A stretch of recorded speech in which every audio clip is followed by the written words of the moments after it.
할렐루야, 반갑습니다. 오늘도 하나님께서 주시는 크신 은혜가 있기를 소망합니다. 자, 오늘 우리 하루도 하나님의 말씀이 곳곳에 스며들어서 새로운 힘과 능력을 주시기를 우리 소망해 봅니다. 오늘 함께 나눌 말씀은 에스겔 37장 말씀인데요.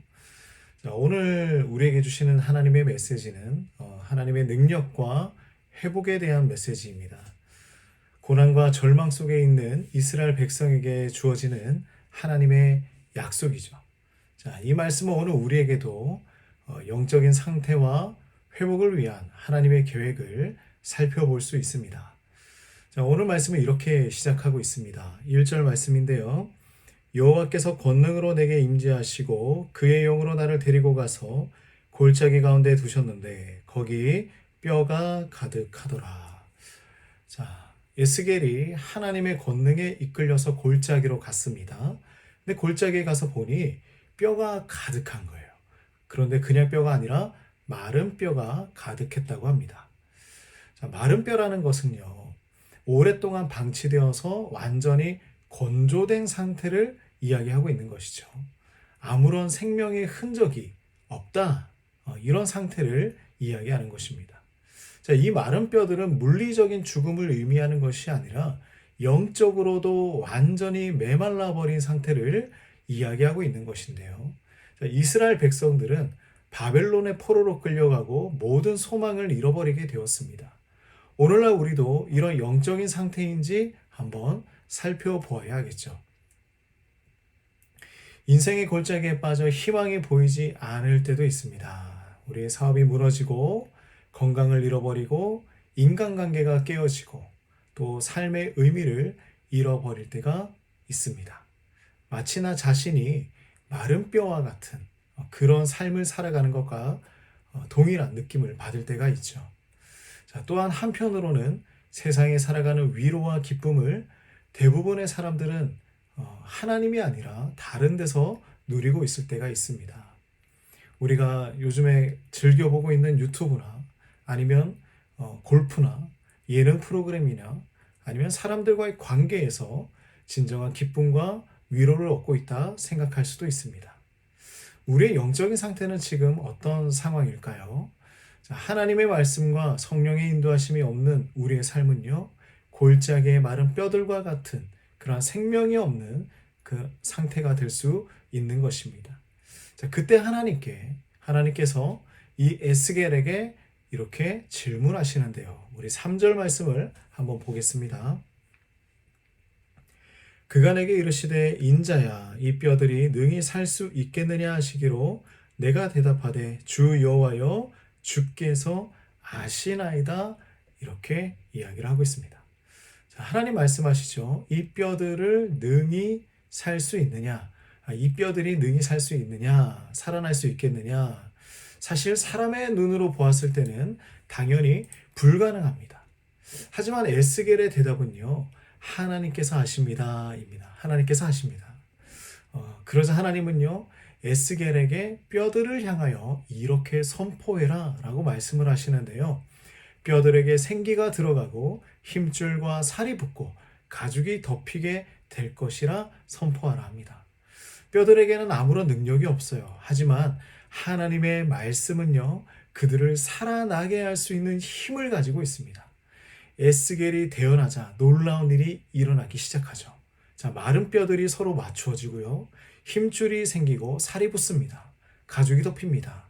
그러나 아직 생명이 없었습니다. 그러자 하나님은요, 에스겔에게 다시 태어나라고 말씀하시는데요. 이렇게 얘기합니다. 생기야, 사방에서부터 와서 이 죽임을 당한 자들에게 붙어서 살아나게 하라. 살아나게 하라. 살아나게 하라. 생기가 들어가자 그들은 곧바로 일어나서 큰 군대를 이루게 되었다고 합니다. 자, 이 장면은요, 하나님의 생명이 들어갈 때 비로소 참된 회복이 일어난다는 것입니다. 우리도 삶 속에서 하나님의 생명이 들어오지 않으면 진정한 변화와 회복을 경험할 수 없습니다. 자, 이 부분은 하나님의 말씀이 생명을 불어넣는 그러한 능력이 있음을 우리에게 보여주고 있는 거예요. 우리의 삶에 하나님의 말씀이 들어갈 때 우리의 삶에 하나님의 말씀이 적용되기 시작할 때 비로소 변화와 회복이 시작된다는 것입니다. 자, 오늘날 교회와 성도들도 하나님의 말씀을 통해서 영적인 생명력을 공급받아야 하는 것입니다. 우리 사랑하는 성도님들, 매일 하나님의 말씀을 가까이 대하길 원합니다. 자, 하나님은 이 환상이 단지 비유가 아니라 이스라엘 백성에게 주시는 실제적인 약속이라는 것을 밝혀주시는데요. 자, 11절 말씀 같이 한번 보겠습니다.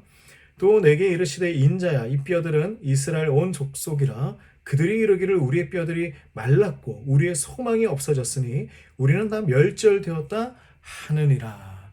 자, 이 말씀을 잘 보세요. 하나님은 이 환상의 의미를 설명하여 주시면서 이 뼈들이 누구라고 이야기하고 있습니까? 바로 이스라엘 백성들이다. 이스라엘 민족이다.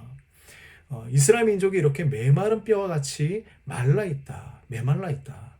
자, 그들은 스스로 우리의 소망이 없어졌다라고 이야기하고 있습니다. 절망에 빠져 있는 것이죠. 자, 그러나 하나님은요, 그들의 절망 가운데서도 회복을 약속해 주십니다. 내가 너희 무덤을 열고 너희로부터 나와서 너희를 이스라엘 땅으로 돌아오게 하겠다라는 그 약속을 이야기하시죠. 이것은 단순히 그들의 어떤 육체적인 회복뿐만이 아니라 영적인 회복까지도 말씀하시는 것입니다. 하나님은 절망 속에서도 소망을 주시는 분이에요.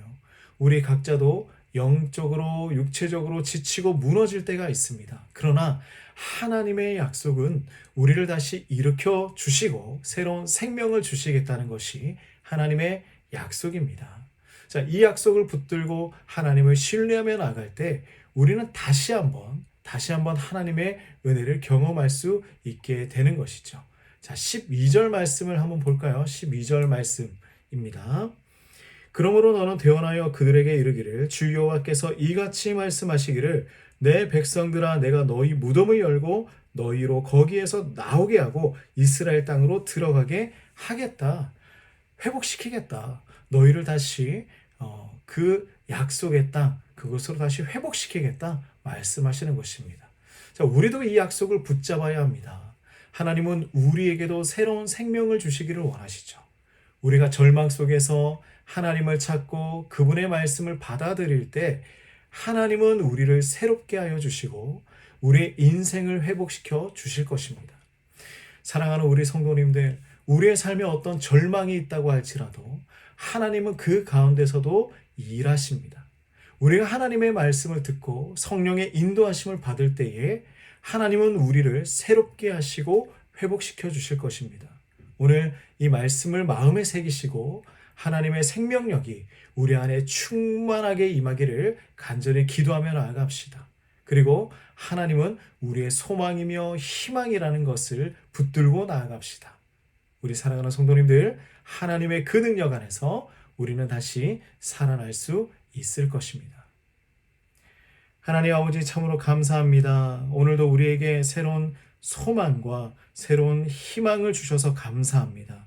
이 땅에 살아가면서 내 삶이 메마른 뼈와 같은 삶이 된 것 같은 그러한 절망 가운데서 살아갈지라도 우리가 하나님만 붙들고 하나님 앞으로 돌아가서 말씀 붙들고 오늘 하루도 힘차게 살아갈 수 있도록 인도하여 주시옵소서. 하나님 말씀 안에 생명력이 있음을 믿습니다. 주님, 우리를 다시 한번 일으켜 세워주시고 하나님 이 능력으로 우리가 오늘 하루도 살아갈 수 있도록 함께 동행하여 주시옵소서. 우리 살아가는 성도님들 지치고 힘듭니다. 하나님 그 가운데서 하나님께서 주시는 영적인 새로운 능력을 경험할 수 있도록 도와주시옵소서. 예수님의 이름으로 기도드립니다. 아멘.